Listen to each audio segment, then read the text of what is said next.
सादर प्रणाम। मैं हूं हिमांशु द्विवेदी और हमारे खास कार्यक्रम चर्चा में आपका स्वागत है। चर्चा में आज हमारा चर्चा का विषय वह है जो इस समय न केवल देश में बल्कि पूरी दुनिया में चर्चा का विषय बना हुआ है।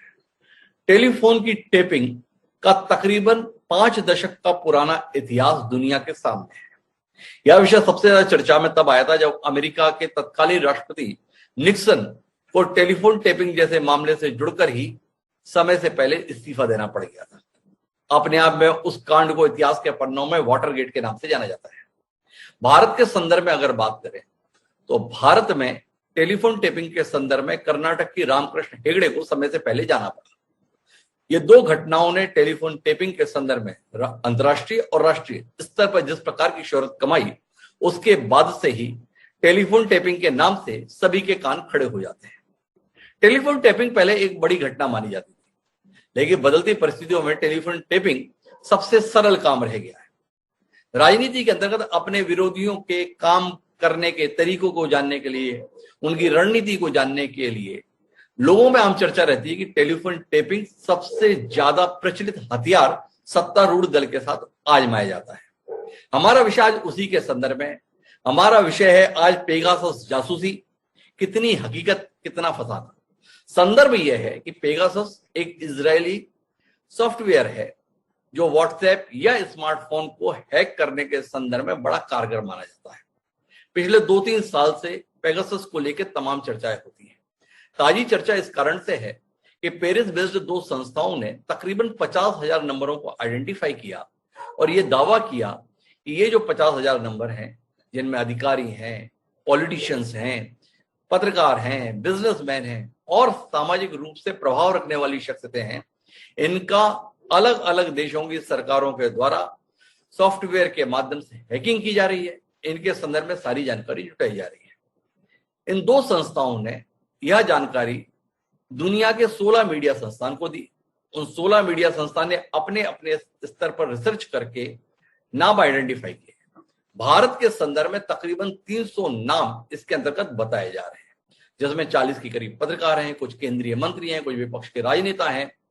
इनकी एक लंबी फेहरिस्त चर्चाओं में है। 2 संस्थाओं के द्वारा इस संदर्भ में प्रकाशन किया गया, अंतर्राष्ट्रीय स्तर पर वॉशिंगटन पोस्ट के द्वारा और भारत के संदर्भ में द वायर के द्वारा इसके संदर्भ में स्टोरी प्रकाशित की गई है। नाम के साथ हम इनका उल्लेख इसलिए कर रहे हैं कि आज संसद की कार्रवाई के दौरान इस मुद्दे पर काफी हंगामा हुआ। देश के नवनियुक्त आईटी मंत्री के द्वारा स्पष्ट तौर पर ऐसी किसी भी जासूसी करने के संदर्भ में इंकार किया गया है। ऐसी टैपिंग के संदर्भ में संलिप्तता से इंकार किया गया है। भारत के लोगों की निष्ठा के प्रति हमारा पूर्ण विश्वास है, ऐसा दावा भी सरकार के द्वारा किया गया है।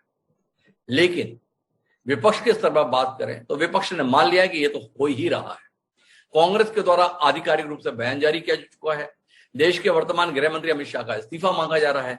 तो कुल मिलाकर आज इसको लेकर जिस प्रकार का फसाद हो रहा है, हम उस पर बात करेंगे, समझने की भी कोशिश करेंगे कि इसमें कितनी सच्चाई है और क्या वाकई ये सच्चाई इतनी महत्वपूर्ण है कि बाकी सारे विषयों को छोड़कर इस पर बात किया जाना और संसद को रोक दिया जाना जरूरी हो गया है। इस पर बात करने के लिए 5 खास मेहमान हमारे साथ जुड़ रहे हैं, उनसे आपका परिचय कराएं और इस चर्चित विषय पर चर्चा के माध्यम से किसी नतीजे पर पहुंचने की कोशिश करें।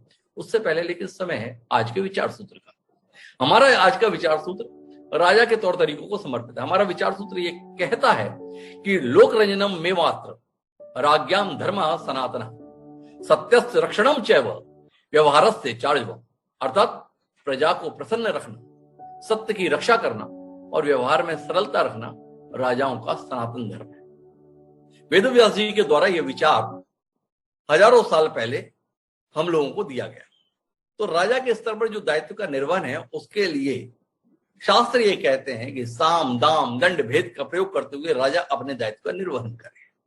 तो उसके अंतर्गत गुप्तचर की व्यवस्था सनातन काल से चली आ रही है। इसके माध्यम से अपने शत्रुओं और अपने मित्रों के भेद को जानने की कोशिश सत्ता में बैठे लोगों के द्वारा की ही जाती है। पर जब ऐसी कोशिश सार्वजनिक हो जाती है तो उस पर इतना हंगामा क्यों मचता है, ये एक अचरज का विषय है।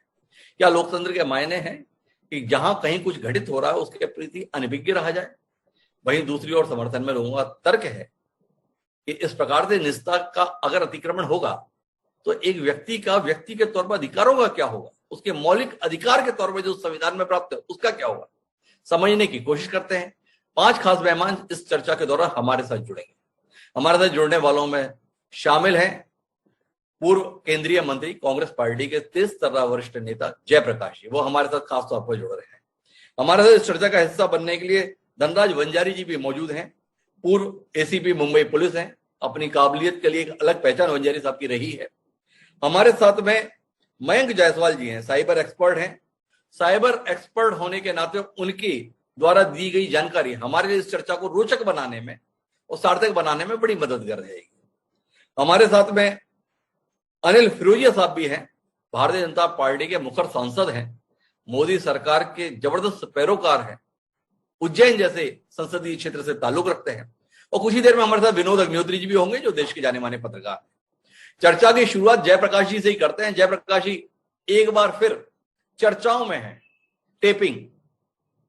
जानना चाहूंगा कितना अचंभा हो रहा है आपको इस जानकारी से, कितने विचलित हो रहे हैं आप इस जानकारी से, कितना नाराज हो रहे हैं वाकई आप इस जानकारी से।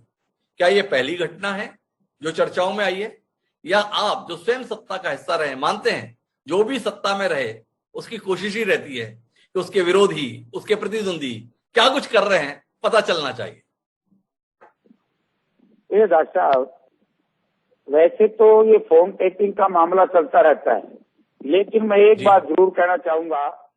अनिल फिरोजिया जी यहाँ बैठे हैं, ये सांसद है भारतीय जनता पार्टी के, और इनसे मैं एक प्रश्न पूछना चाहता हूँ कि मौलिक अधिकारों का हनन करके जिस तरीके से केंद्र की सरकार ने इस देश पे अघोषित आपातकाल जैसी स्थिति पैदा कर दी है, कभी आगे फोन टेपिंग का मामला आ जाता है, कभी एक राष्ट्रवाद के नाम से, के एक हिंदुत्व के नाम से कोई भी व्यक्ति अपनी यदि मुखर होकर के अपनी बात कहने का हिम्मत रखता है तो उनके ऊपर इस तरीके से मुकदमे डाल दिए जाते हैं। तो प्रजातंत्र का आज जो स्वरूप है वो बदल चुका है। देखिए, मौलिक अधिकारों का हनन जो भी सरकार करती है, रामकिशन हेगड़े जी मुख्यमंत्री थे कर्नाटक के, और मुझे याद है कि रामकिशन हेगड़े जी का इस्तीफा उस वक्त में संसद में काम करता था, बेंगलोर में था, उन्होंने इस्तीफा देना पड़ा था, और इस्तीफा इसलिए दिलवाया गया। 2-3 बार ऐसे मामले आए हैं, मैं समय में कम्युनिकेशन मिनिस्टर रहा हूँ। तो फोन टेपिंग करना ये हर व्यक्ति के नहीं बल्कि भारतवर्ष की जनता के साथ बहुत बड़ा खिलवाड़ इस सरकार ने किया है कि इन्होंने इस तरीके से फोन टेपिंग करके अपने राजनीतिक विरोधी दल के लोगों को, व्यापारी के लोगों को, ब्यूरोक्रेट्स को एक संदेश देने का प्रयास करती है सरकार, शुरू से ही, आज से नहीं है। पिछले वर्ष भी आपको याद होगा कि पार्लियामेंट में मामला उठा था कि गडकरी जी का फोन टेपिंग का मामला आया। तो इस तरह के मामले क्यों आ रहे हैं? ये सरकार साम दाम दंड भेद की नीति अपना करके इस देश की जनता को दबाने का प्रयास में लगी है। मैं इसकी घोर निंदा करता हूं, और मैं प्रजातंत्र संविधान की उल्लंघना है, और इस सरकार को महामहिम राष्ट्रपति जी ने तत्काल बर्खास्त करना चाहिए। जयप्रकाश जी, मैं आपको रोकता हूं। इस आरोप के संदर्भ में देश के नवनियुक्त आईटी मिनिस्टर ने एक बयान दिया है, वो एक बार आपको सुनवाता हूं और फिर सवालों के साथ में एक बार फिर आपसे रूबरू होता हूं। एक बार सुनिए क्या कह रहे हैं इस विषय पर देश के नवनियुक्त IT minister. Of this report is that there is a consortium which has got access to a leaked database of 50,000 phone numbers. The allegation is that individuals linked to these phone numbers were being spied upon. However, the report says that the presence of a phone number in the data does not reveal whether a device was infected with Pegasus or subject to an attempted hack. तो देश के IT minister स्पष्ट तौर पर इंकार कर रहे हैं कि हम ऐसा कुछ नहीं कर रहे। 2 मीडिया संस्थान कह रहे हैं कि ऐसा हुआ है। आपसे जानने में दिलचस्पी है जयप्रकाश जी, 2 मीडिया संस्थान जिसमें से एक वेब पोर्टल के तौर पर द वायर, एक अमेरिका का अखबार है, आपको उनके कहे पे एतबार है देश के सबसे पुराने राजनीतिक दल को, पर इस देश की संविधान की शपथ ली हुई सरकार पर उसके द्वारा दिए गए अधिकृत वक्तव्य पर आपका भरोसा नहीं है। थोड़ा इस पर दृष्टि देंगे?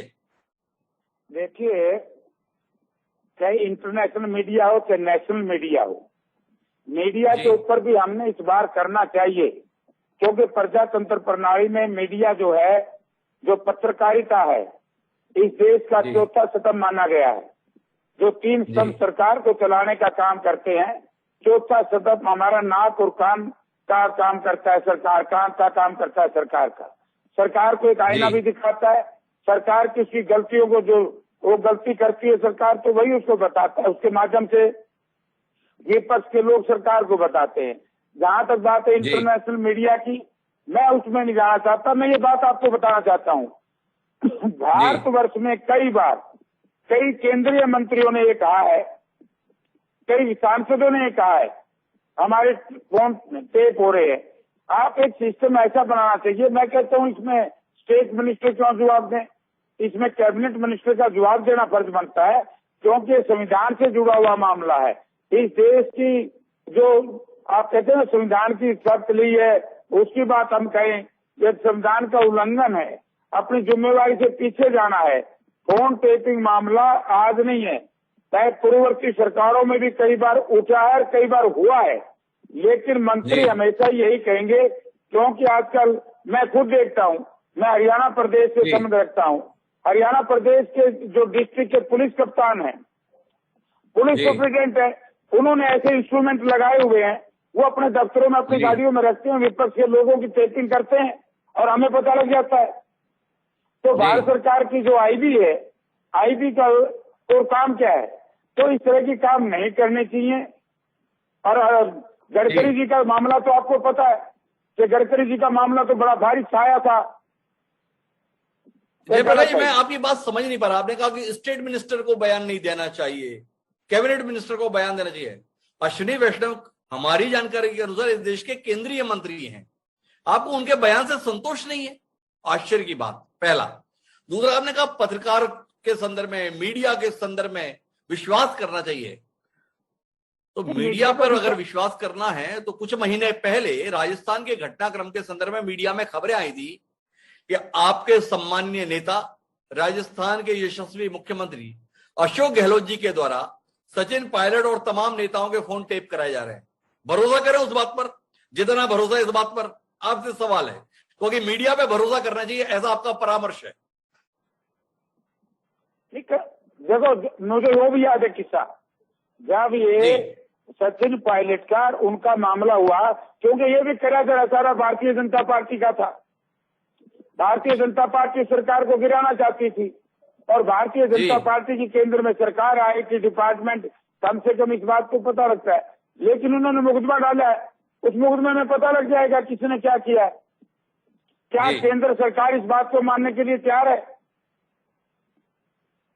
हमारे मुख्यमंत्री ने तो स्पष्ट ये कह दिया, अगर किया तो केस चल रहा, पता लग जाएगा।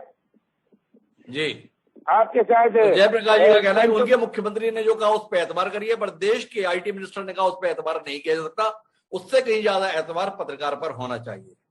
हमारे साथ भारतीय जनता पार्टी के सम्मानीय सांसद अनिल फिरोजिया जी हैं, उनसे समझने की कोशिश करते हैं किस बात का भय है, किस बात का डर है, किस बात की आशंका है कि आपको अपने देश के पत्रकारों का, अपनी सरकार के मंत्रियों का, और राहुल गांधी जिनकी भी आप कोई हैसियत नहीं मानते हो, उनका भी फोन टेप वेप कराना पड़ रहा है। ऐसी खबरें आ रही है। अनिल जी, समझना चाहते हैं, इतनी मजबूत सरकार, इतनी दमदार सरकार, इतने स्पष्ट बहुमत से चुनी हुई सरकार किस बात को लेकर आशंकित और आतंकित है?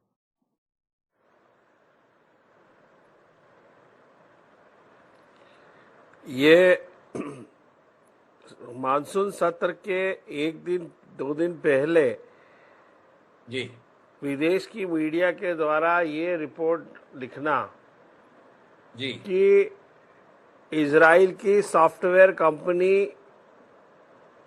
पेगासस के द्वारा फोन टेपिंग की जा रही है जी, तो ये मानसून सत्र के 1-2 दिन पहले ही क्यों ये बात आती है जी। और विदेशी मीडिया ने तो सिर्फ ये बात लिखी है जी, पर उन्होंने बोला कि हम नाम बताएंगे कि कितने लोगों के फोन टेपिंग हुए, ये हुए।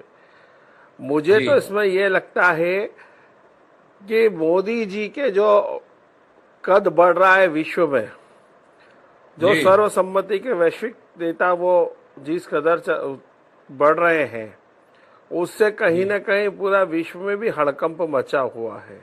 और इसी के जी कारण भारत को बदनाम करने की कहीं न कहीं साजिश की जा रही है।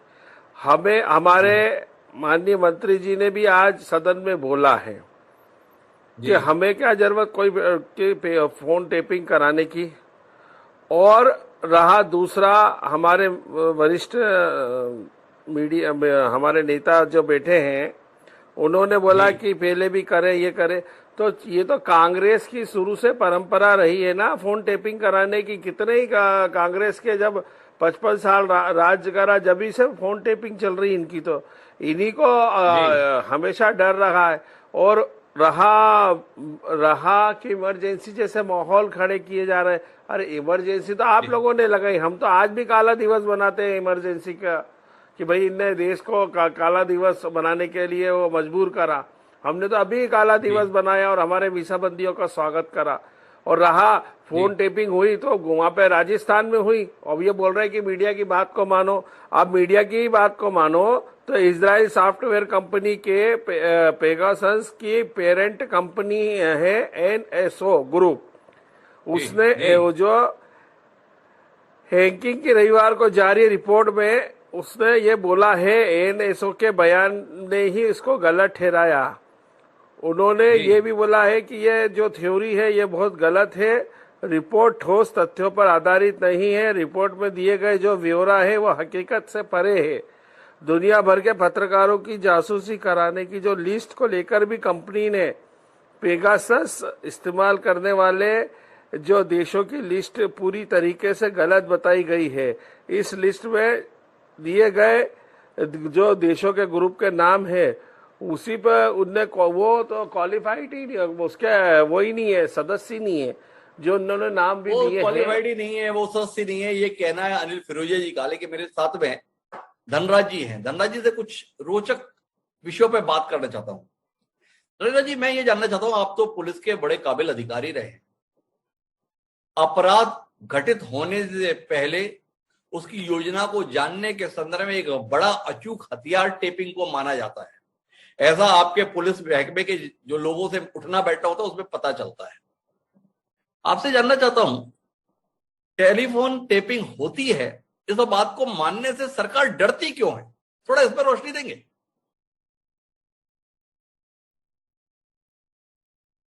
आपका शायद म्यूट का बटन दबा हुआ है धनराज साहब, उसे अनम्यूट कर देंगे।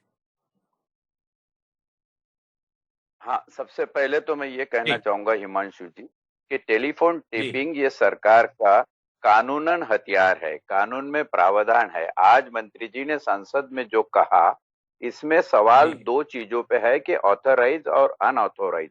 ऑथोराइज जो जी है वो हर किसी का टेलीफोन जिसकी वजह मौजूद हो, there should be logical reason and sufficient evidence कि इस आदमी का टेलीफोन टेप करना चाहिए, हर सरकार करती है। और ये गुप्तचरों का जैसा ब्यौरा आपने शुरू में लिया कि चाणक्य नीति से लेकर तो छत्रपति की बहिर्जी नाइक की नीति तक गुप्त वार्ता, ये हर जी राज्य की अपनी स्ट्रेंथ हुआ करती है। अब यहाँ जो जी ये हथियार इस्तेमाल किया गया, बुनियादी तौर पे ये एक ऐप है पेगासस, जिसका इस्तेमाल जी एनएसओ ने इसराइल के किया। लेकिन ये नेशनल सिक्योरिटी ऑर्गेनाइजेशन जो इसराइल की है, इसकी फादर जी ऑर्गेनाइजेशन जो अमेरिका में बैठी है, जिसका नाम है एनएसए, नेशनल सिक्योरिटी जी एसोसिएशन, इसने इसका इस्तेमाल काफी साल पहले से 2001 से करना शुरू किया है। पर्टिकुलरली ये एक मिलिट्री इंटेलिजेंस स्पाईवेयर के तौर पे डेवलप किया हुआ गुप्तचर हथियार है, जिसको जी एक प्राइवेट कंपनी ने अमेरिका में लिखा है, जिसका नाम है फ्रांसिस्को पार्टनर। ये फ्रांसिस्को जी पार्टनर इसके ऊपर पूरी दुनिया में सबसे ज्यादा बिजनेस कर रहा है। भारत के संदर्भ में, और आज आप जिस विषय की चर्चा कर रहे हैं हिमांशु जी, उसके संदर्भ में ये बोला जाए कि आज अगर सरकार को ये विषय लाया क्यों, जैसे हमारे जी सम्माननीय सांसद अनिल जी ने भी कहा कि इस विषय को आया क्यों, तो मेरा एक तर्क है, और ये तर्क ये है कि आज कोविड से लेकर, किसानों से लेकर, तो शिक्षा से लेकर, बेरोजगारी से लेकर जितने प्रॉब्लम्स है, उतने प्रॉब्लम्स पे जो नाकामयाबी सरकार की है उससे मुंह फेरने के लिए, मुआयना न करने के लिए ऐसे कोई तो चीज लाकर संसद में खड़ी कर दो जिसके ऊपर बहस चलती रहे और मेन मुद्दों से ध्यान हटता रहे। सरकार की ये भी साजिश इसके अंदर हो सकती है। महज इंपॉर्टेंट एक बात पुलिस के नजरिए से कहना चाहूंगा कि हाल ही में महाराष्ट्र में रश्मि शुक्ला जी, जो बड़े मान्यता प्राप्त उच्च अधिकारी पुलिस की रह चुकी है, उसका भी नाम कंट्रोवर्सी में आया है। यही ऑथोराइज और अनऑथोराइज होम मिनिस्ट्री के जो एडिशनल चीफ सेक्रेटरी होते हैं, उन्हीं के पास पावर है कि किसको, किस नंबर को ऑथोराइज करे, किसको न करे। उसके बावजूद अगर हम किसी को उस नंबर में दाखिल करके अनऑथोराइज तरीके से उसके मालूमात लेते हैं तो ये बड़ा संगीन जुर्म है। और इस जुर्म के चलते, जैसे आपने बड़ा सही जिक्र किया हिमांशु जी कि निक्सन को जाना पड़ा, हेगड़े जी, रामकृष्ण जी कर्नाटक से इस्तीफा देकर निकल गए। इस मामले को कॉन्स्टिट्यूशनल क्राइम, संविधान के खिलाफ की हुई साजिश समझा जाता है। यह एक देशद्रोह है कि आप अगर किसी नाजायज आदमी का नाजायज तरीके से मालूमात जमा करने की कोशिश करते हो, ये गलत है। जबकि सरकार को जायज तरीके से गुप्तचर मालूमात को निकालने की प्रावधान संविधान और कानून के अंदर मौजूद हो। मेरे दो सवाल हैं आपसे धनराज जी। पेगासस के संदर्भ में उसकी निर्माणकर्ता कंपनी कहती है कि ये हम किसी को प्राइवेट नहीं देते, ये हम सरकारी एजेंसियों को ही उपलब्ध कराते हैं। आपसे जानने में दिलचस्पी है, क्या आपकी जानकारी में भारत सरकार जो आतंकवाद के खिलाफ एक मजबूत लड़ाई लड़ रही है, ऐसा दावा करती है, भारत सरकार जिसके आसपास षड्यंत्रों की अमर बेल फैली हुई है, तमाम पड़ोसी राष्ट्रों के मुल्क के तौर पर जो भारत की सीमाओं पर शांति फैलाने के लिए जिम्मेदार बताए जाते हैं, ऐसे में ऐसे अचूक हथियार को भारत ने अपनी योजना का हिस्सा बनाया है या नहीं बनाया? इसके संदर्भ में धनराज जी कुछ कहने की स्थिति में है अपने आकलन के आधार पर कि इतना बड़ा हथियार दुनिया में उपलब्ध है और भारत ने अनदेखा किया हुआ है, नहीं, इस हथियार की हमें जरूरत नहीं है? या धनराज जी को लगता है कि यह संभव नहीं है कि ऐसा हथियार हमारे पास उपलब्ध ना हो? ये बिल्कुल संभव नहीं है। अगर हमको इंटरनेशनल लेवल पे इंटेलिजेंस के फील्ड में अगर टिकना है तो ये हथियार हमारे लिए निहायत जरूरी है। और अगर सरकार कहती है तो ये बयान झूठा होना चाहिए। सरकारों के पास ये हथियार न होना उनकी इनकॉम्पिटेंसी दिखाता है। अब बात यह है कि हमारे पास ये हथियार है, लेकिन हमने इसका इस्तेमाल कुछ गलत तरीके से किया हुआ है। इसके लिए नजर चुका के अगर आप ऑफिशियल रिपोर्ट को दबाकर कोई दूसरी रिपोर्ट सामने दे रहे हो कि हथियार हमारे पास में है ही ना। एक बात फिर है, ऑफिशियल सीक्रेट एक्ट के अंदर अगर सरकार कहती है कि ऐसी मालूमात हम पब्लिक नहीं कर सकते तो वो भी अख्तियार सरकार को है। लेकिन अपने अख्तियार के तहत सरकारें जो है वो जनता चाहती है कि सच बयान करे। और सच ये होना चाहिए कि ऐसे जो टेक्नोलॉजिकली हाईली डेवलप हथियार है अगर हमारे पास नहीं हो तो हमारी सिक्योरिटी एजेंसी, हमारा एक्सटर्नल इंटरनल दोनों प्रकार के सिक्योरिटी के थ्रेट्स हम बरकरार नहीं सही तरीके से पार कर सकते। इसलिए ये हथियार का होना निहायत जरूरी है। अगर कोई कहता है कि हथियार हमारे पास नहीं है तो वो बहुत स्पष्ट तौर पर संकेत दे रहे हैं कि इस बात को देश की जनता मानकर चले कि ये हथियार हमारे पास में भी है। दुश्मनों के संदर्भ में जानकारी जुटाने के लिए हम अपनी सेना या अपनी पुलिस को इस तरह असहाय नहीं छोड़ सकते, लेकिन उसका इस्तेमाल किस पर किया जा रहा है इसको लेकर सवाल है। मैं धनराज जी वापस आपके पास लौटूंगा दूसरे चरण में, लेकिन इससे पहले हमारे साथ साइबर एक्सपर्ट मयंक जायसवाल जी मौजूद हैं, उनसे थोड़ी बात करना चाहता हूं। मयंक जी, ये पेगासस बनाने वाले ये दावा कर रहे हैं कि ये हम किसी को नहीं बेचते और किसी भी लोगों के संदर्भ में इस्तेमाल नहीं हुआ है। जिन लोगों के नाम बताए जा रहे हैं, जिन लोगों के विषय में ये कहा जा रहा है, भारत सरकार ने भी ये कहा है कि इन लोगों की चाहता हूं कि क्या ये हथियार नक्शे पे खींची हुई सीमाओं को जानता है कि अमेरिका ने अगर ये हथियार अपने पास रखा हुआ है तो ये केवल अमेरिका की जो संप्रभु सीमा है वहां पर मौजूद लोगों की ही जानकारी जुटा सकता है। भारत चूंकि एक संप्रभु देश है, इसलिए भारत में रहने वालों की कोई जानकारी नहीं जुटा सकता। या बतौर साइबर एक्सपर्ट आप बताएंगे कि अगर किसी के पास में भी पेगासस है तो वो दुनिया के किसी भी फोन को हैक करने में समर्थ है या नहीं है? और अगर है तो फिर भारत सरकार क्यों कह रही है कि ये नंबर हैक नहीं हुए? भारत सरकार के पास क्या ये अधिकार या जानकारी होगी कि अमेरिका क्या कर रहा है, पाकिस्तान क्या कर रहा है, चाइना क्या कर रहा है? थोड़ा आपसे सवाल है, समझना चाहता हूं।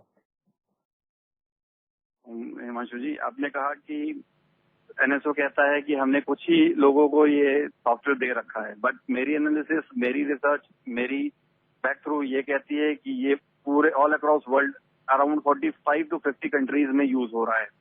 और ऑफिशियल गवर्नमेंट के पास नहीं, इंडिविजुअल्स के पास भी है। हाई वैल्यूड इंडिविजुअल्स ने इसको एनएसओ से परचेज कर रखा है। और पेगासस ही नहीं, इसके मल्टीप्लिकेटिव मॉडल्स, अलग अलग तरीके के वेरिएंट्स अपनी तरह से कस्टमाइज करके पेगासस बना के ले रखे हैं। पहली बात ये। दूसरी बात कि बाउंड्रीज की बात, कि बाउंड्रीज लिमिटेड हैं कि नहीं, ऐसा बिल्कुल भी नहीं है। अमेरिका से बैठ के दूसरे टाइम जोन तक का डेटा हम देख सकते हैं।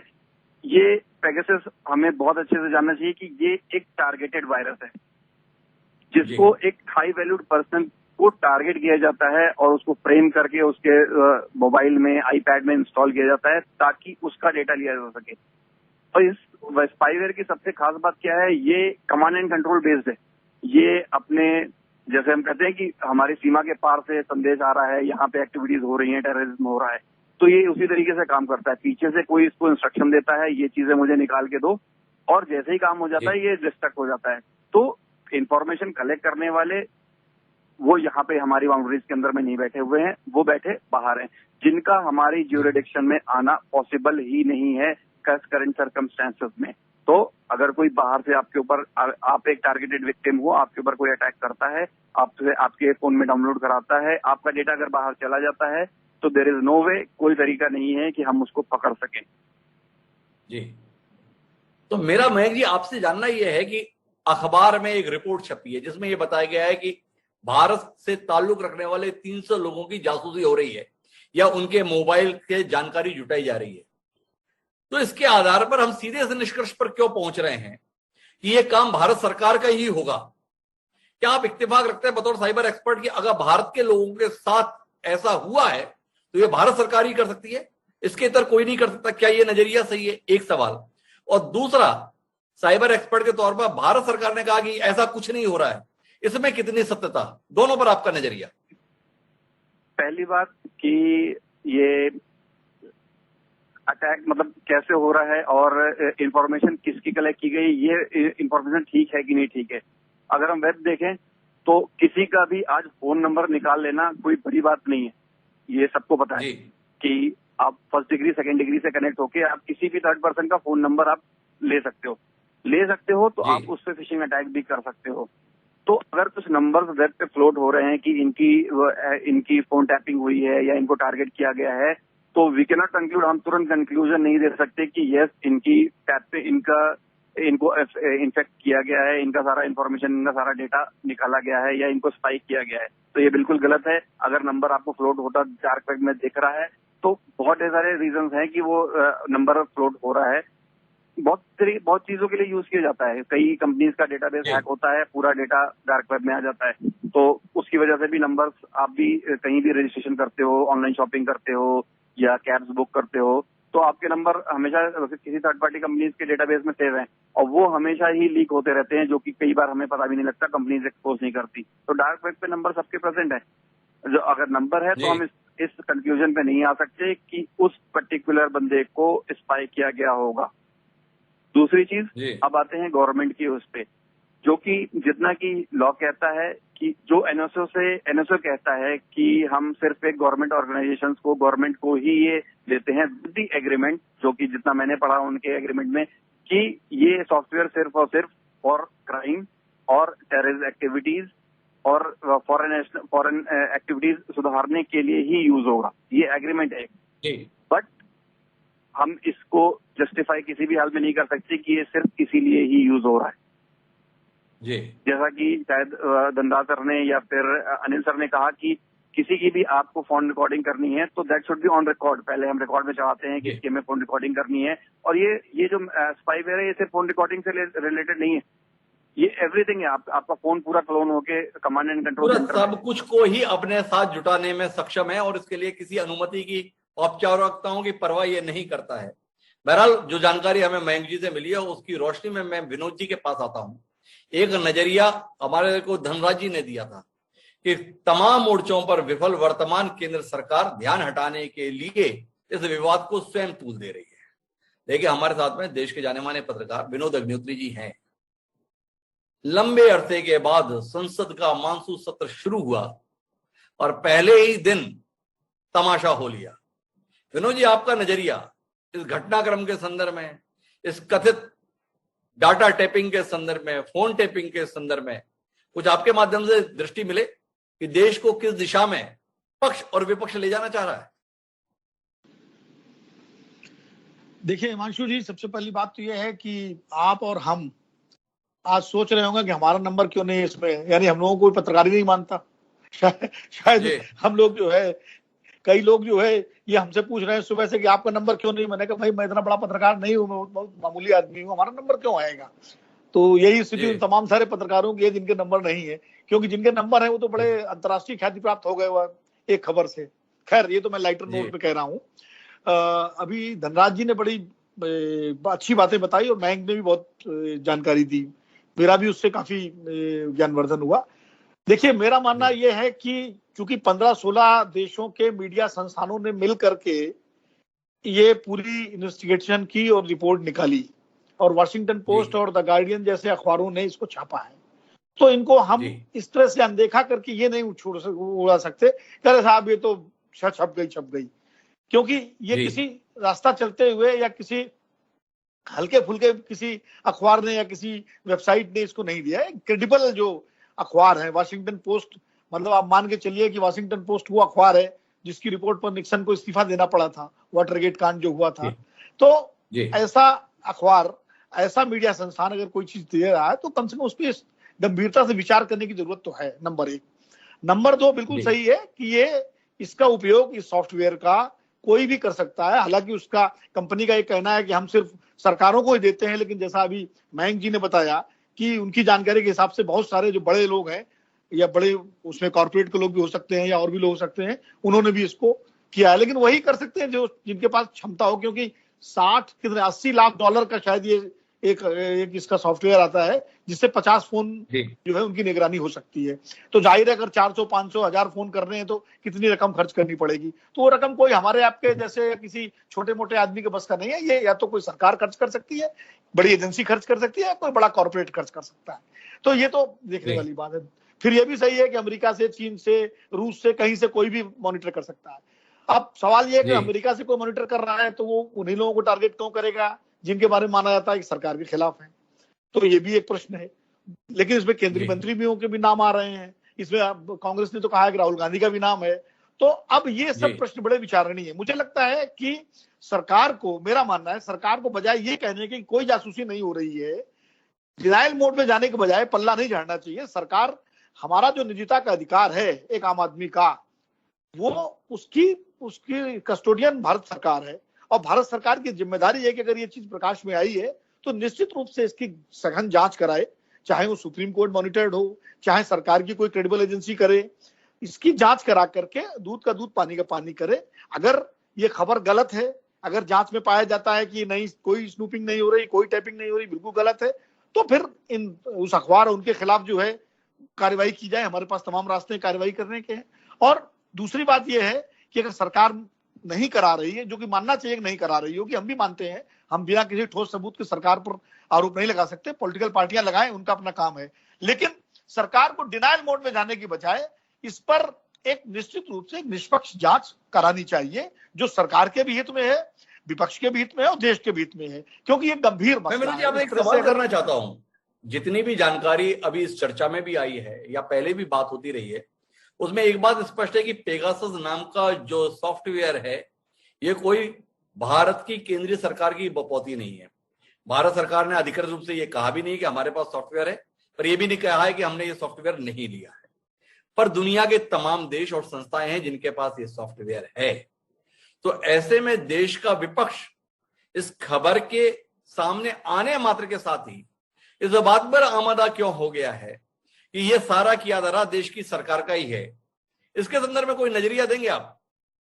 क्या ऐसी परस्पर संबंधों की स्थिति हो गई है कि एक ऐसा सॉफ्टवेयर जो दुनिया के कोने कोने में उपलब्ध है, जिसके माध्यम से तमाम देश या संस्थाएं ऑपरेट कर रही हैं, उसके संदर्भ में तुरंत इस नतीजे पर कूद के पहुंच गया देश का सबसे पुराना राजनीतिक दल या अन्य तमाम राजनीतिक पार्टियां कि ये काम सरकार का ही है, और सरकार की भी बलिहारी जो तुरंत कूदकर संसद में बयान दे रही है कि ऐसा कुछ नहीं हो रहा है। अपनी सफाई नहीं दी, पूरी दुनिया की तरफ से सफाई दे दी कि नहीं नहीं, इस देश के किसी नागरिक का, किसी पत्रकार का, किसी नेता का, किसी अधिकारी का कहीं कुछ नहीं हो रहा है। क्या कहेंगे आप इस पर? यही मैं कह रहा हूं। देखिए, ये जो सरकार एक तरह से अपनी सफाई न दे करके वो एक तरह से उस कंपनी को बचाने लगी सरकार, जिसका सॉफ्टवेयर है, जो एनएसओ कह रहा है। कारण उसका ये है कि सरकार को ये बयान देना चाहिए था मेरे हिसाब से कि ठीक है, ये चीज प्रकाश में आई है, हम इसकी जांच कराएंगे और जांच करा के दूध का दूध पानी का पानी करेंगे। लेकिन सरकार ने तुरंत पहले ही, सरकार के प्रवक्ता ने कल ही कह दिया कि नहीं, ऐसी कोई जो है स्नूपिंग नहीं हुई है, कोई ऐसा नहीं हुआ है। तो डिनायल मोड में जब सरकार चली गई तो निश्चित रूप से विपक्ष को कहने का मौका मिल गया कि सरकार ऐसा करा रही है, क्योंकि विपक्ष को तो मौका चाहिए था। अगर सरकार ये कहती कि नहीं, ये चीज जानकारी में आई है और जो भी इसके पीछे है उसका हम पूरा जांच करके दूध का दूध पानी का पानी करेंगे, तो विपक्ष भी उस तरह से दबाव के अंदर आ जाता। और हम लोग भी कहते हैं कि भाई सरकार ये कह रही है, लेकिन सरकार जो डिनायल मोड में आ जाती है, उससे विपक्ष को मौका मिल गया है। आप इसको उलट लीजिए, आज कहीं ना कहीं सरकार चूक गई इस मामले को हैंडल करने के संदर्भ में, ऐसा विनोद अग्निहोत्री जी का प्रारंभिक आकलन है। लेकिन मैं जयप्रकाश जी के पास वापस लौटता हूं और जयप्रकाश जी से जानना चाहता हूं कि जयप्रकाश जी, इसमें मेरी दिलचस्पी है कि ऐसा आप लोग करते क्या हैं कि जैसे ही ये पता चलता है कि आपके फोन टैप हो रहे हैं तो एकदम घबराहट सी आ जाती है। सार्वजनिक जीवन के लोग हैं, सब कुछ देश के लिए, समाज के लिए, जनता के लिए कर रहे हैं। अगर लोगों को पता भी चल जा रहा है, सरकार को भी पता चल जा रहा है अगर वो फोन टैप कर रही है, तो उसमें बेचैनी क्यों? इसमें थोड़ा आप जैसे राजनेता से दृष्टि मिले कि फोन टैपिंग के नाम से हर आदमी घबराने क्यों लगता है? देखिए, ये घबराने का इशू नहीं है डॉक्टर साहब। इशू इस बात का, संविधान ने हमें जो हक हासिल दिया है, मौलिक अधिकार है हमारा, हमारी एक पर्सनल लाइफ है। हर चीज सार्वजनिक नहीं की जा सकती पर्सनल लाइफ में। हमने दूसरी बातें करनी होती है कि हर चीज आप ऐसे कर देंगे, तो ये इस तरीके से घबराता कोई नहीं है। लेकिन घबराई हुई तो सरकार है कि विपक्ष के नेताओं को, अपने केंद्रीय मंत्रियों के या पत्रकार मित्रों के, पत्रकार घरानों, बड़े बड़े घरानों के या उद्योगपतियों के फोन टैपिंग करना। मुझे बात है, एसीपी साहब की एक बात बड़ी ठीक है, जो इन्होंने कहा कि भाई सरकार को हक है कि वे फोन टैपिंग कर सकती है। लेकिन मेरी जहां तक जानकारी है, फोन टैपिंग करने से पहले न्यायपालिका से इजाजत लेनी पड़ती है, या जो इन्वेस्टिगेशन अथॉरिटी है उसने ये बताना पड़ता है कि हम फला आदमी का ये पहले तो मेरा जहां तक ज्ञान है, ये बड़े बड़े अपराधियों के खिलाफ इस तरह के काम होते थे, राजनीतिक विरोधियों के खिलाफ इस तरह के काम कभी नहीं थे।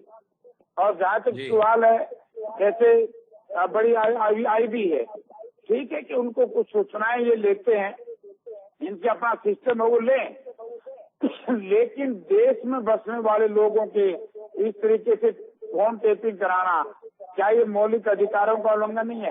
क्या उनका जो व्यक्तिगत जीवन है उसके ऊपर प्रहार नहीं है?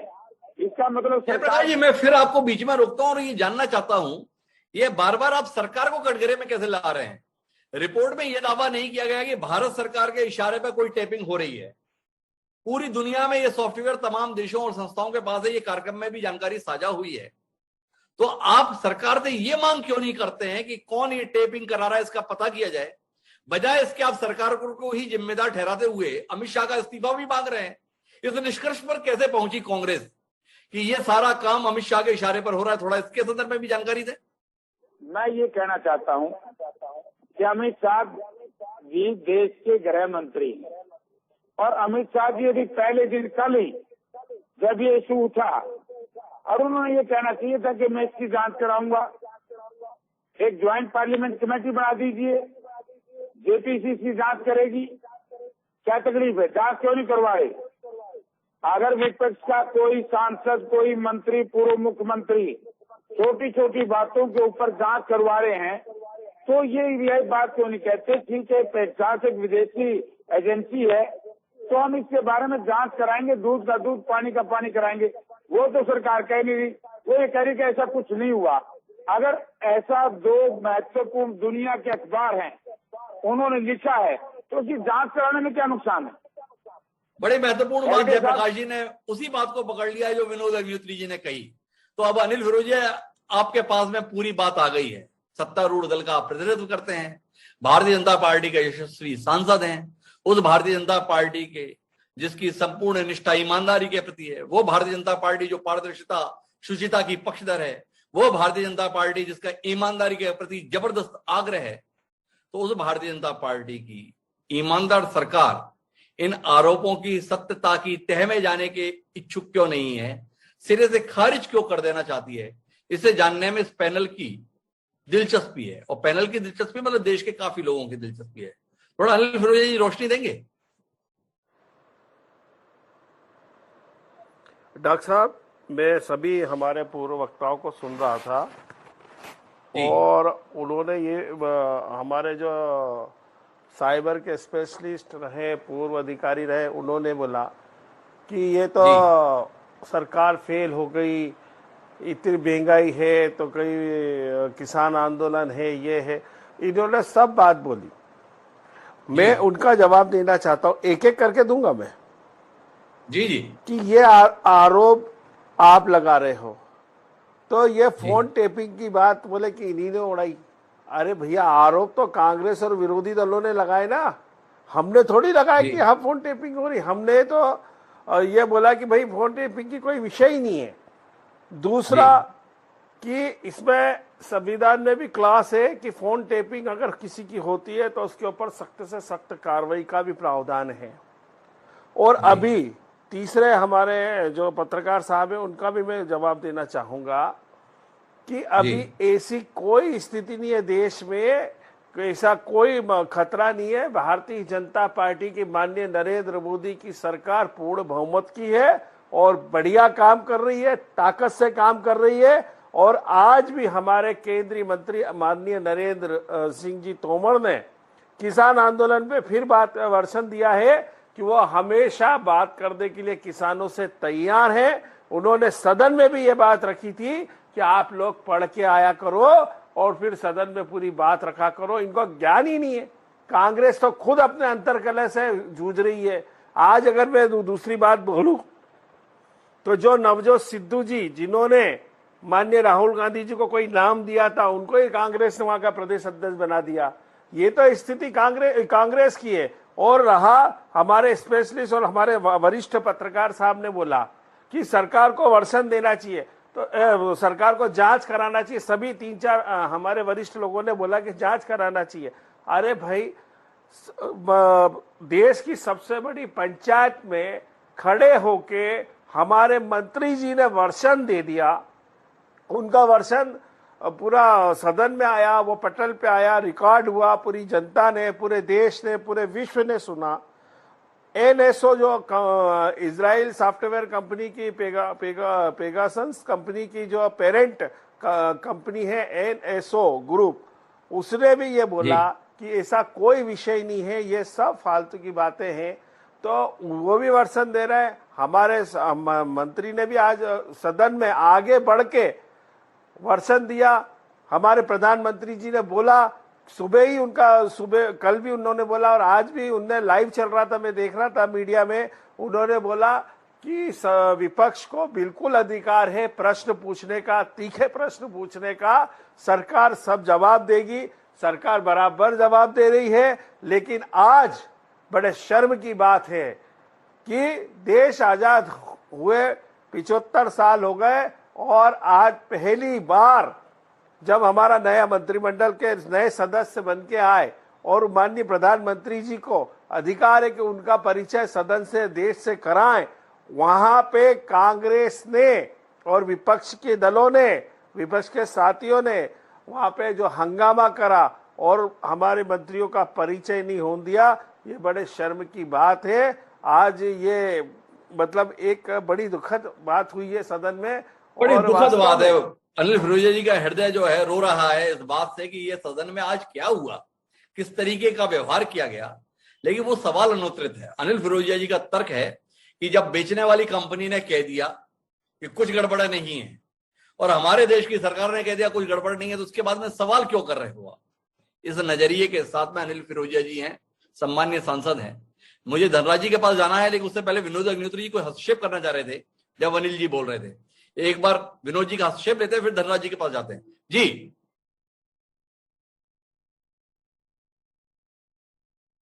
विनोद जी, आप अनम्यूट कर दें अपने मोबाइल को। देखिए, अनिल जी ने बहुत अच्छी बात कही कि देश की सबसे बड़ी पंचायत में मंत्री ने बयान दे दिया है, तो अब कोई जरूरत नहीं है। देश की इसी सबसे बड़ी पंचायत में बोफोर्स में भी बयान दिया गया था। देश की इसी सबसे बड़ी पंचायत में 2G पर भी बयान दिया गया था। देश की इसी सबसे बड़ी पंचायत में कोल पे भी बयान दिया गया था। तो क्या आपने मान लिया था? उस समय सवाल नहीं उठाए थे क्या? मैं इसमें साथ में जोड़ देता हूं विनोद जी, बैठी थी क्या? जब राष्ट्रपति निक्सन के समय पर यह कांड सार्वजनिक हुआ था, तो राष्ट्रपति निक्सन ने भी कहा था यह पूरी तरह से बेबुनियाद है, फालतू की बात है, इसमें कोई तथ्य नहीं है। पर इतिहास के पन्नों में दर्ज है, उसके 2 साल 3 साल बाद निक्सन को चुनाव जीतने के बाद महाभियोग का सामना करते हुए पद छोड़ना पड़ा था। इतिहास के पन्नों की बात है, शायद फिरोजिया जी के कुछ काम आएगी इतिहास के पन्नों में लिखी हुई बात उस संदर्भ के साथ में जो विनोद अग्निहोत्री जी ने साझा की कि पहले भी संसद में तमाम बयान हुए हैं, तो क्या उस पर एतबार कर लिया जाता है? क्या उस अनुसार व्यवहार किया जाता है? और जब भाजपा विपक्ष में थी तो क्या इसी अनुसार भरोसा कर लेती थी?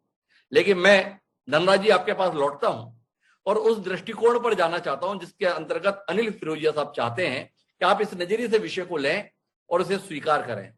बेचने वाली कंपनी ने कहा कि कुछ नहीं हो सकता, ऐसा कोई संभव नहीं है, और देश की सरकार ने कहा।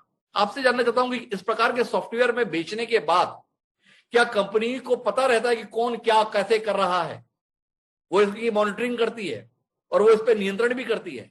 या जब आपने सॉफ्टवेयर दे दिया तो कुल मिला के मर्जी है जिसकी, कुल मिला के वो जासूसी का सॉफ्टवेयर है, किस नंबर पे कैसा जांच कर रही है अपने अनुसार करती होगी? थोड़ा आप दृष्टिकोण देंगे इस पे? नहीं, इसके ऊपर एक मास्टर कंट्रोल सिस्टम होता है और जो देश इस प्रकार के काम करते हैं वो अपना मास्टर कंट्रोल बिल्कुल खोना नहीं चाहते। तो मास्टर कंट्रोल की लॉगर्स के सिस्टम से जो देश ऐसे सॉफ्टवेयर बनाता है वो अगर चाहे तो जिसको भी बेचा है वो कैसे इस्तेमाल कर रहा है उस पर नजर रख सकता है। सम्मान के साथ अनिल जी से ये कहना चाहूंगा कि ये गवर्नमेंट को नहीं बल्कि प्राइवेट एजेंसियों को भी ये सॉफ्टवेयर बेचा जा सकता है। उसके कॉन्ट्रेक्चुअल ऑब्लिगेशन ऐसे होते हैं कि मान लो एनएसओ ने इसराइल से रिलायंस को बेच दिया और उस कॉन्ट्रैक्ट में ये लिखा है कि ये बात जाहिर नहीं करेंगे, कॉन्फिडेंशियलिटी का ओमार्टा कंसेप्ट है जिसके अंदर ये कॉन्फिडेंशियल रखा जाता है, तो एनएसओ ये कभी जाहिर नहीं करेगा कि हमने किसी प्राइवेट को दिया है। लेकिन ये बात बहुत तर्क और शुद्धता से आपने पूछी, उसी तर्क शुद्धता से मैं बताऊंगा हिमांशु जी। मास्टर कंट्रोल सिस्टम कमांड और चेक का जिनके पास में है वो लोग इसका ब्यौरा बराबर रखते हैं और ऐसे कई उदाहरण है जो उदाहरण के तौर पे अगर आप देखो तो दुनिया में ऐसी मिसालें बहुत है। खास करके मैं मिसाल रशिया और चीन की देना चाहूंगा और उसके तहत सम्माननीय सांसद साहब अनिल जी से यह अनुरोध है मेरा कि आप इस बात को तर्क और आरोप में फर्क कर कर बीच की बड़ी स्पष्ट निष्पृह नजर से देखें तो आपको समझ आएगा कि दुनिया में जहां मुल्क लोकतंत्र की ओर से एकाधिकारशाही के तरफ अपना कूच करता है, बड़ी शीघ्रता से आज भारत इस कूच में लगा हुआ है। इसके लिए कतई इस बात से इनकार नहीं किया जा सकता कि ये तर्कशुद्ध बात होगी कि इस प्रकार का एस्पियोनेज, इस प्रकार का गुप्तचर, इस प्रकार का जो स्पाइंग है ये सरकार करती है, क्योंकि सरकार को अपने आप से ये डर तो है, कानून में प्रावधान भी है, सुरक्षा के लिए सरकार जरूर कर सकती है, लेकिन सुरक्षा के बावजूद अगर सरकार इस मामले से डरी हुई है कि हम लोकतंत्र से एकाधिकारशाही की तरफ चलते हुए कहीं रुकावटें ना बढ़ जाए, कहीं दिक्कतें ना बढ़ जाए। जैसे अर्बन नक्सल का मामला उठा, कई लोगों को यहाँ पे महाराष्ट्र में तुम्हारे दाभोलकर से लेकर तो कई ऐसी मौतें हुई है, पानसरे को लेकर पत्रकार भी मारे गए हैं, उसमें कलबुर्गी जैसा साहित्यकार भी मारा गया है। तो ये किस बिना पे हुआ होगा, ये कैसे हुआ होगा? सिर्फ ये धर्म की लड़ाई होगी, सिर्फ श्रद्धा और अंधश्रद्धा की लड़ाई होगी? ऐसी बात नहीं है। आपको इसको लार्जर परसेप्शन में देखना चाहिए हिमांशु जी। और लार्जर परसेप्शन मेरी नजर में ये है कि हमारे पास जो एंड्रॉइड टेक्नोलॉजी थी, एंड्रॉइड टेक्नोलॉजी बड़ी आसानी से हैक हो जाती, लेकिन आईफोन टेक्नोलॉजी आसान नहीं होती थी। ये जो पेगासिस सॉफ्टवेयर है, ये आईफोन को छेद करता है, उसको भी हैक कर सकता है। और सिर्फ वहीं पे नहीं रुकता, तो इसकी जो मजाल है वो आई मैसेज से लेकर तुम्हारे email, Viber, Facebook, WhatsApp, Telegram और स्काइप तक चली जाती है। 2010 में फेसबुक ने इसी एनएसओ कंपनी के ऊपर दुनिया की अदालत में एक दावा दायर किया था, जिसके अंदर उन्होंने कहा था कि ये फेसबुक को हमारे हैक कर रहा है। तो ये टेक्नोलॉजी, बढ़ती हुई टेक्नोलॉजी का अंजाम हमें बहुत लेट समझ आता है। उसके परिणामों स्वरूप, उसकी राह न देखते हुए हम लोगों को आज ये नजरिया टेक्नोलॉजी का देखना चाहिए। और उसकी तहत सरकार अगर गड़बड़ नहीं है तो सरकार इस बात से इनकार न करे। जैसे पत्रकार भाई साहब ने हमारे बहुत सही बात कही कि जो कानून में प्रावधान है उसको तो सरकार समझे कि हाँ भाई हमको ये अधिकार है, हमने किया हुआ है, लेकिन उसके तहत अगर आप कुछ गलत कर रहे हो तो ये गलत क्यों कर रहे हो, इसकी तर्क शुद्धता मैंने बताई कि हम लोकतंत्र से एक अधिकार, एक राष्ट्र की तरफ, एक धर्म राष्ट्र की तरफ, हिंदू राष्ट्र स्पष्टता से कहना चाहूंगा, उसकी तरफ जा रहे हैं। इसका ये बहुत साजिंदा प्रूफ है, सबूत है। तो बंजारी साहब को लगता है कि देश जिस दिशा में जा रहा है उसमें इस प्रकार के कार्यों को अगर स्वीकारा गया हो तो आश्चर्य नहीं है। लेकिन हम मयंक जायसवाल जी वापस आपकी ओर रुख करते हैं बतौर साइबर एक्सपर्ट, और आपसे जानना चाहते हैं कि देश की सरकार से जांच कराने के संदर्भ में बात कही जा रही है, पर क्या एक इंडिविजुअल व्यक्ति को ये जानकारी हो सकती है कि उसका फोन हैक हो रहा है या नहीं हो रहा है, उसके फोन को किसी और के द्वारा ऑपरेट किया जा रहा है कि नहीं किया जा रहा है? थोड़ा इसके संदर्भ में जानकारी साझा करें। सरकार पता नहीं कब क्या करेगी, पर एक व्यक्तिगत विषय जिसको लगता है उसके जानकारियां बड़ी निजी हैं, उसके हित सुरक्षित रहने चाहिए। आपके माध्यम से ये समझना चाहता हूं, वो अपने फोन को सुरक्षित कैसे रख सकता है, या सुरक्षित अभी है कि नहीं, कैसे जान सकता है? जैसा कि आपने पूछा स्पेसिफिक आदमी के कि उसकी निगरानी हो रही कि नहीं हो रही, तो मैं इसको दो कैटेगरी में बांटता हूँ। एक कुछ मेरे जैसे लोग जो कि पहले से अलर्टेड रहते हैं, प्रिकॉशन लेके रहते हैं, और नॉर्मल लोग इन द सेंस जो मेरे जैसे नहीं है, जो इस फील्ड में नहीं है, वो सारे नॉर्मल है हमारे लिए कि वो नॉर्मल फोन यूज करते हैं। तो विद रिस्पेक्ट टू पेगासस वो नहीं पता कर सकते कि उनका फोन हैक हो रहा है, क्योंकि मैंने अपने पहले भी बताया कि ये कमांड एंड कंट्रोल सेंटर से ऑपरेट होता है और बैकडोर की तरह काम करता है, पीछे से डेटा अपलोड करता है, और जब इसका काम हो जाता है तो ये अपने सारे एविडेंसेस हटा के निकल जाता है। तो आपको एक पर्टिकुलर इंडिविजुअल को पता भी नहीं होगा उसका डेटा जा चुका है। उधर दूसरी तरफ मैं आता हूँ कि अगर जो साइबर से रिलेटेड लोग हैं वो अपने फोन में कुछ ऐसी चीजें, वीपीएन हो गया या कुछ ऐसी मॉनिटरिंग चीजें लगा के रखते हैं जिससे उनको ये पता रहता है कि बैकग्राउंड में कुछ एक्टिविटीज हो रही हैं, बैकग्राउंड में कोई चीज अपलोड करी जा रही है उनके फोन से। तो अलर्ट हमारे पास हैं, लेकिन हमारे जैसे लोग कुछ परसेंटेज में भी नहीं है। तो नॉर्मल हम लोगों की बात करें तो पेगासस की बात करें तो टारगेटेड ऑडियंस नहीं पता कर सकती कि उसके फोन से डेटा निकल रहा है या जा चुका है। ये चीज मैं एक और बात आपसे मयंक जी जानना चाहता हूं। बीच में व्हाट्सएप की एक पॉलिसी आई थी जिसके अंदर आपकी जानकारी को वो ले सकता है। बड़े पैमाने पर लोग व्हाट्सएप से दूसरे सॉफ्टवेयर की ओर शिफ्ट हुए थे। आपकी जानकारी में होगा, कोई स्विगी की तरफ चला गया, कोई टेलीग्राम की तरफ चला गया, अचानक फेस टाइम पे लोग बातचीत करना शुरू कर दिए। आपसे समझना चाहता हूं अपने दर्शकों के लिए कि ये कोशिश अपनी निजता को सुरक्षित रखने के लिए जयप्रकाश जी ने भी की हो, सबकी जानकारी के लिए ये मददगार हो सकती है, कितनी वाकई फायदेमंद है? या अगर किसी ने तय कर लिया है आप क्या कुछ कर रहे हैं हमें जानना है, तो वो जान ही लेगा, जबरिया मशक्कत करने की जरूरत नहीं है इन सॉफ्टवेयर के चक्कर में पड़ के। बिल्कुल, अगर आप फोन को देखेंगे तो और फिल्म के फीचर को देखेंगे, आप हमेशा ही हर ऐप में आप फोन कैमरा यूज करना चाहेंगे, चैट ऑप्शन यूज करना चाहेंगे, आप फोटोज खींचना चाहेंगे और सेव करके कहीं अपलोड करना भी चाहेंगे। अगर आप ये करना चाहेंगे तो जाहिर सी बात है आपको एप्लीकेशन को परमिशन देनी पड़ेगी कि हाँ आप मेरा डेटा यूज कर सको। और अगर एप्लीकेशन को परमिशन दे रहे हैं आप तो कहीं ना कहीं आप कॉम्प्रोमाइज तो है ही, आपको भरोसा करना पड़ेगा वो मेरा डेटा कुछ करेगा नहीं, कुछ कहीं लेके नहीं जाएगा, कहीं मिसयूज नहीं करेगा। तो इसीलिए मेरा हमेशा से रिकमेंडेशन रहता है कि आप सिर्फ और सिर्फ पॉपुलर ऐप्स ही अपने फोन में डालें। कोई भी आपके चेहरे को चमकाने वाली ऐप या फिर बहुत ज्यादा सुंदर बना देने वाली ऐप या फिर पीडीएफ एडिट करने वाली ऐप, इस तरीके की ऐप्स बिल्कुल भी न डालें जो कि आपकी परमिशन तो लेती है कि आपकी सिर्फ फोटो खींच के एडिट करेगी, लेकिन आपने जैसे ही परमिशन दी तो आपके सारे फोन के सारी फोटोज की एक्सेस है और वो कहती है कि मैं अपने सर्वर पे एडिट करूंगा, क्या अपलोड करके ले जा रहा है ये बिल्कुल भी नहीं पता आपको। तो कुल मिलाकर जैसे ही आप सॉफ्टवेयर के खेल में पहुंचते हैं आपका हर डाटा जा ही रहा है, इसलिए बहुत ज्यादा बेचैन या परेशान होने की जरूरत नहीं कि पेगासस ही सब कुछ कर रहा है। आप अपने हाथों से अपनी सारी जानकारी दूसरों के पास भेज रहे हैं। लेकिन जयप्रकाश जी, आपका राजनीति में एक लंबा तजुर्बा है, हम बातचीत को निष्कर्ष की ओर ले जाना चाहते हैं। आने वाले समय में इस सत्र को लेकर देश की जनता बड़ी उम्मीद भरी निगाहों से देख रही थी।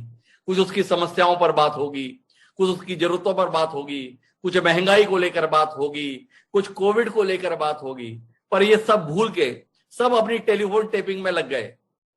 क्या करे जनता, थोड़ा इसके संदर्भ में दृष्टि देंगे आप?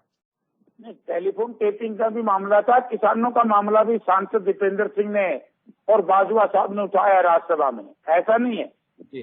टेलीफोन टेपिंग का मामला भी बड़ा गंभीर है, ये निजता का मामला है, हमारे मौलिक अधिकारों के ऊपर एक डाका है सरकार का, और सरकार ने जिस तरीके से ये एक किस्म का अपराध किया है तो इसकी जांच होनी चाहिए। ये कहे पार्लियामेंट में बयान दे दिया, पार्लियामेंट में माननीय मनमोहन सिंह जी को, मैं सांसद था उस वक्त 2G स्पेक्ट्रम को लेकर के विपक्ष के लोग, विशेष तौर से भारतीय जनता पार्टी के लोगों ने लोकसभा में मामला उठाया। उस वक्त आपने ये बात क्यों नहीं मानी? लेकिन डॉक्टर मनमोहन सिंह ने कहा कि ठीक है, अगर विपक्ष चाहता मैं इसको सीबीआई जांच के लिए दे दूंगा। सीबीआई की जांच हुई और अदालत ने, माननीय अदालत ने मंत्री जी को बरी किया। आपको क्या दिक्कत है?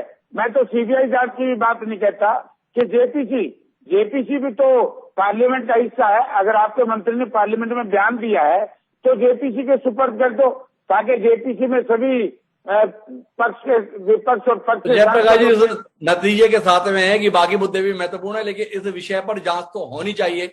आपको सीबीआई पे भरोसा नहीं तो जेपीसी कराए। कुल मिलाकर आखिरी टिप्पणी के लिए मैं अनिल फिरोजिया साहब के पास चलता हूँ, जानना चाहता हूँ क्या उम्मीद करें देश की सरकार से, आपकी पार्टी से? अभी इस विवाद को जिंदा रखना चाहेंगे? कुछ दिन तक संसद को इसी में ही चलते रहना और रुके रहना चाहेंगे? क्या उम्मीद करें कल कोई ऐसी बात कहेंगे ताकि सत्र आगे बढ़ सके बाकायदा कार्रवाई के रूप में, ना कि 10-10 मिनट का स्थगन और फिर पूरे दिन का स्थगन हमारे हिस्से में आए? डॉक्टर साहब, सर्वदलीय बैठक में माननीय प्रधानमंत्री जी ने सभी नेताओं से सर्वदलीय बैठक में चर्चा करके ही कहा था कि ये मानसून सत्र बहुत सार्गिक होना चाहिए, इसमें बहस होना चाहिए और देश की समस्याओं पे खुल के चर्चा होना चाहिए। और वास्तव में बात भी सही है, लेकिन जब सदन की शुरुआत होती है और ये जब मीडिया में आता है तो कहीं ना कहीं भारत जैसे इतने बड़े लोकतंत्र, जो विश्व का सबसे बड़ा लोकतंत्र का देश है, इसकी छवि को खराब करने का कथाकथित लोगों द्वारा प्रयास किया जा रहा है। जो मुद्दों से विपक्ष भटका रहा है, पक्ष तो बहुत सशक्त है। माननीय मोदी जी को अभी कोरोना सेकंड लहर में भी मोदी जी को सभी विश्व ने ये माना कि सबसे सशक्त और सबसे मजबूत नेता अगर कोई है तो वो माननीय नरेंद्र मोदी जी हैं। ये देश की छवि खराब करने के प्रयास किए जा रहे हैं, उन्हीं लोगों के द्वारा करने का प्रयास है। अनिल फिरोजिया जी इसी बात पर है। हालांकि एक बड़ी रोचक बात है, पूर्व आईटी मिनिस्टर रविशंकर प्रसाद ने कहा यह अंतर्राष्ट्रीय साजिश है। समझने की बात यह कि 50,000 लोगों की लिस्ट है, 50,000 लोगों की लिस्ट में कुल 300 नाम भारत के हैं। इसके अलावा 49,700 लोग दुनिया के अन्य देशों के नागरिक हैं। कैसे माना जाए सब कुछ भारत की सरकार, भाजपा की सरकार के खिलाफ है? कुल मिलाकर एक विषय जो सार्वजनिक हुआ है, बेहतर होगा इसकी तथ्य की अंतिम बिंदु तक पहुंचने की कोशिश की जाए, जांच कराई जाए और जाना जाए कि यह किसी अंतर्राष्ट्रीय साजिश के तहत हो रहा है या भारत में ही कुछ लोग अपना उल्लू सीधा करने के लिए इस प्रकार के प्रपंच को हवा दे रहे हैं। लेकिन जितनी जल्दी जांच की घोषणा होगी उतनी जल्दी इस विवाद का समाधान निकलेगा। नहीं तो रुचि का विषय है, चर्चा का विषय है। लोग नए नए नाम लेकर सार्वजनिक करते रहेंगे और हर व्यक्ति हर दिन सुबह उठते हुए ये सोचेगा कि अखबार में आज उसका नाम तो नहीं छपा है। उम्मीद है देश इससे जल्दी उभरेगा और वाकई जो महत्वपूर्ण समस्याएं देश के सम्मुख है उनके हल खोजने की कोशिश संसद में होते हुए देखेगा। आप सभी मेहमानों को बहुत बहुत धन्यवाद इस चर्चा का हिस्सा बनने के लिए। समय है अब आज के शेर का। हमारा आज का शेर इस विवाद को समर्पित, जो ये कहता है कि जानकारी खेल लफ्जों का जब का शोर है, कि जानकारी खेल लफ्जों का जब का शोर है, जो बहुत कम जानता है वो यहाँ शहजोर है। अहमद शनास ने जो ये कहा है वो मौजूदा घटनाक्रम पर बड़ा मुफीद है। बाकी इस कार्यक्रम में आज इतना ही। कल फिर मिलते हैं नए विषय के साथ। मुझे दीजिए इजाजत।